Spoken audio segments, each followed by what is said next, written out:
So I'll say this. I had this prediction. I mean, I think a lot of people probably could have guessed based on City's form. Kovacic out, big, still obviously no Rodri. I mean, their midfield, you can't win with that midfield. You have Rico, Lewis, Phil Foden, and fuck if I know who even the third was.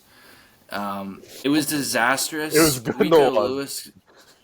Oh, he was actually. I think he got the highest match rating on their team. But I want to let you finish. Rico Foden. Get pushed back after. Yeah, I think I will say. Wait, Foden looked so good early on. Foden Jacob, looked great in the first half. Hold on, Jacob.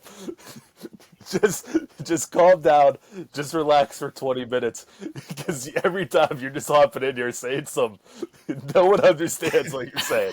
You're just saying some bullshit. So just relax. And you can't win just with relax. that midfield. A little crazy cupcakes, if you're asking me. But Yeah, that's that Nashville hitting. Mucky, what were you saying? In the Prem, there was a pretty funny moment. Gundogan's 37, and he got brought back for a bag of Lay's potato chips. I like Lay's potato chips, motherfucker. He's only it's all there. Let's be honest. He's only at City because Barcelona couldn't register Dani Olmo, so they said we'll get rid of Gundogan. He is the least value to our team. So City signed him. In a theory, if we're going to be some conspiracy theorists, I do know that Ferran Torres, that money was not established fully. So I think a deal might have been in place where, hey, we can give you this if we forget about something else. But that's just a conspiracy. Continue. Yeah. No, City, they looked fine early on. Again, I thought Foden was playing well. But then he just goes ghost. This is what he's been doing this year. He just goes ghost. Second half, he probably touched the ball 2-3 times, it felt like. City missed a couple chances early. Holland had that, egregious. What was he doing there? It was like the 4th, 5th minute. He scores there. Yeah. It's a completely different game.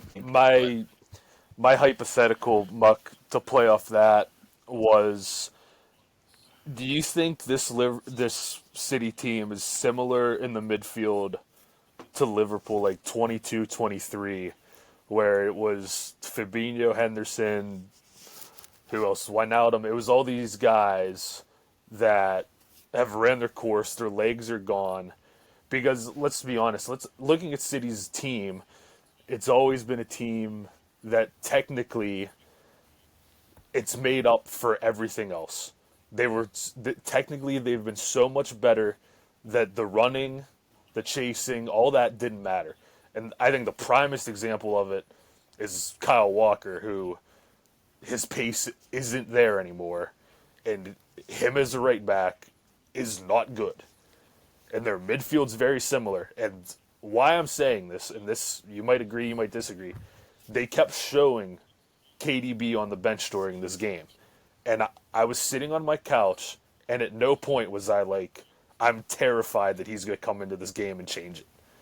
And in previous years, if he was on the bench, I'd go, he's going to come in, he's going to get 2 assists, and they're going to get right back in the game. I'd never had that thought yesterday.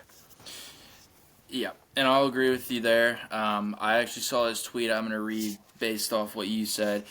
Gundogan, 34. Kyle Walker, 34. De Bruyne, 33, just returned from injury. Ederson, 31. Kovacic, 30, injured. Stones, 30, always injured. Bernardo Silva, 30. No backup striker, no backup CDM, no KDB backup. This team is dead. No energy. And then their youth players aren't performing either. Phil Foden has not performed. Rico Lewis, I don't rate him. I don't know what position he should be because he's 84 pounds. Yeah. The fact that Pep keeps playing him makes me think that there's something there. But like you said, every time I watch him, I'm like, he's just out there. Like, he's not doing anything crazy. He's probably going to have to play right back because... Don't even get me started on Kyle Walker. So, here's my thing. I think there's a bigger discussion in terms of just looking at Pep in general.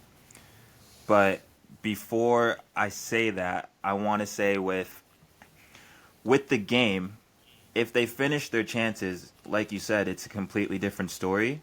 So I understand the midfield's not there. I understand people are leggy. But if you finish your chances, like not just Holland, there were other chances, then I think you see a completely Even different game. just Holland. I mean, he had multiple that he Yeah, but it was finishes. there was a lot of good saves. Like he hit the crossbar. I really Yeah. think he only missed two like quality chance. Oh, Not like missed, but like his fault. There was other like saves and stuff, but yeah. I I agree. I don't agree. think he played that bad. It's important, but you can't be conceding 4 goals at home to Spurs. Their Yeah. midfield that's had right. more holes than freaking that one cheese that's got a bunch of holes in it. Their midfield, their team was playing more wide open than Spurs plays. And I said that weeks ago. I said City without Rodri is going to turn into like Spurs ball, where it's going from the back line to the front line, and in the middle of the pitch, their minds will not even be anyone in there.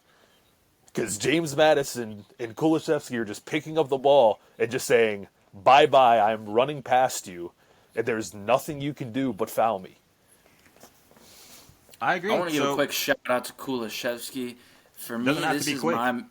This is my man of the match. This guy Unreal. was absolute Unreal. class. I mean, unbelievable. assist he had to Madison, the work rate that he had up and down the pitch for 90 minutes, just being able to hold up the play and link up with whether it is Madison, whether it's Sarr, whether it's Poro running down the line. There was just so much that Kulusevski was doing that, yeah, easy man of the match for me. Yep. Is there any? So if we're looking forward at this City team, I think we can make the assumption that in January they're not going to sit around. Or another theory I thought is Pep ended up signing this 2-year deal because he kind of views this as a transition year maybe, and he realizes that he doesn't want to go out not winning the league. So maybe that's why he signed a 2-year deal. But how are they going to get to January? Because what they're doing right now is not working. And And it's not going to get any easier next week. I can guarantee that. I completely agree. And this is my problem with not just Pep, but like other managers in the league. Plain and simply, if you look at your roster, you have to play to your roster's strengths. You can't be the City of old where you're going to have such a high line, where you're going to have everyone open and pushed up to the side. Because once you lose the ball, like we saw, you're going to get countered.